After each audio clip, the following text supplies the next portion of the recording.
बताइए अश्वनी उपाध्याय जी, देखिए आज 3 लेवल पर कोशिश हो रही है कि कैसे यूनिफॉर्म सिविल कोड पर राय मुसलमानों की राय इसके खिलाफ एकजुट की जाए। सौरभ जी, देखिए, अगर ये आर्टिकल 44 नहीं होता तो क्या होता, मैं उसकी बात करता हूँ। आर्टिकल 44 में तो यूनिफॉर्म सिविल कोड लिखा है, उस पर चर्चा हो गई, मैं उसको छोड़ देता हूँ।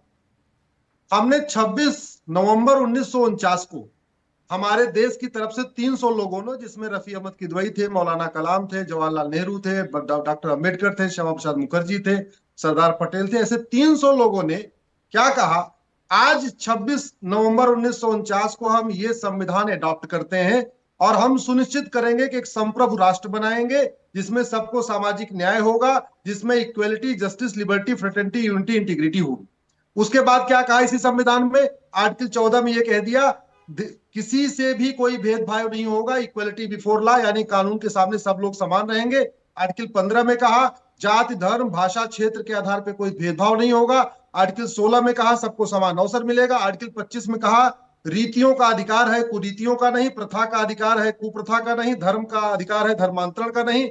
आर्टिकल 44 में जाके कहा कि सबके लिए एक समान अधिकार होगा। और सबसे इंपॉर्टेंट, जिसपे आज तक कभी नहीं चर्चा हुई, आप भी, मैं आपसे रिक्वेस्ट करूंगा, अपने पीसीआर को बोलिए एक बार आर्टिकल 13 को अपने इस स्क्रीन पे चलवाइए। अच्छा। आर्टिकल 13 ये कहता है सौरभ जी, आर्टिकल 13 कहता है आज यानी 26 नवंबर 1949 को जो भी कानून, जो भी रीतियां, जो भी प्रथा, जो भी पहले के लॉ, बाइला जो भी चल रहे हैं, जो आर्टिकल 14, 15, 16 के खिलाफ हैं, वो आज निरस्त हो गए। तो कायदे से जो शरीयत एक्ट है 1937 का, वो तो संविधान लागू होने यानी 26 जनवरी 1950 को खत्म हो चुका। क्यों खत्म हो गया? क्योंकि वो पुरुष को 4 शादी की इजाजत देता, महिला को नहीं देता। पुरुष को हलाला की इजाजत देता, महिला को नहीं देता। पुरुष को तलाक हसन, तलाक बाइन, तलाक किनाया की इजाजत देता, महिला को नहीं देता।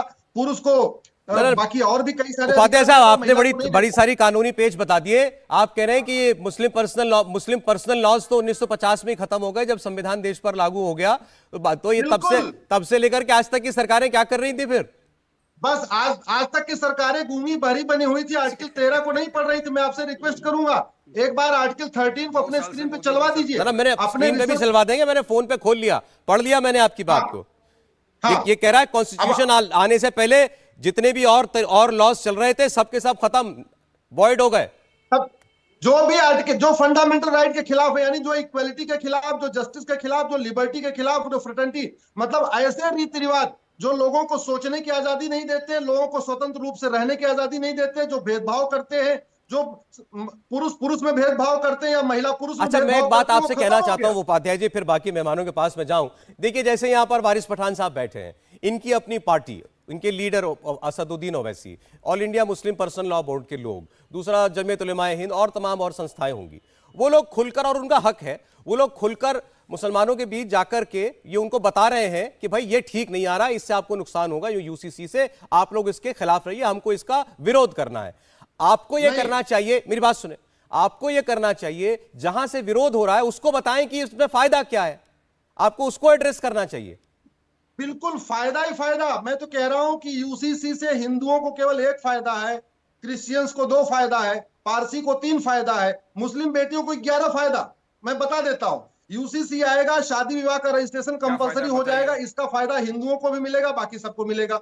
यूसीसी आएगा, क्रिश्चियंस बेटियों का कूलिंग पीरियड, जो तलाक लेने के लिए 2 साल इंतजार करना है, वो 6 महीने हो जाएगा, क्योंकि पूरी दुनिया में कूलिंग पीरियड 6 महीने चल रहा है। तो क्रिश्चियन बेटियों को 2 फायदा।